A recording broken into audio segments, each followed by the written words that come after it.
Carbon farming, जिसे carbon खेती भी कहा जाता है, भविष्य की एक ऐसी तकनीक है जिसमें खेती का उद्देश्य केवल फसल उगाना नहीं, बल्कि वातावरण से प्रदूषण को कम करके उसे मिट्टी में जमा करना भी है।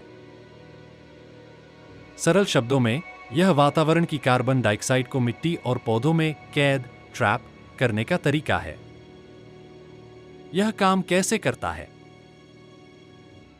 सामान्य खेती में जब हम मिट्टी की बार बार जुताई करते हैं या फसल के अवशेष जलाते हैं, तो मिट्टी में मौजूद कार्बन हवा में निकल जाता है। कार्बन फार्मिंग में ऐसी तकनीकें अपनाई जाती हैं जिससे कार्बन मिट्टी के अंदर ही दबा रहे। जीरो टिलेज खेत की जुताई कम से कम करना ताकि मिट्टी के अंदर दबा कार्बन बाहर न निकले। कवर क्रॉप्स खेत को कभी खाली न छोड़ना। मुख्य फसल कटने के बाद ऐसी घास या छोटी फसलें उगाना जो मिट्टी को ढके रखें।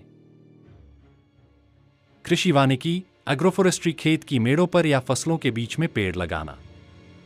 पेड़ हवा से कार्बन सोखते हैं और उसे अपनी जड़ों व लकड़ी में जमा कर लेते हैं।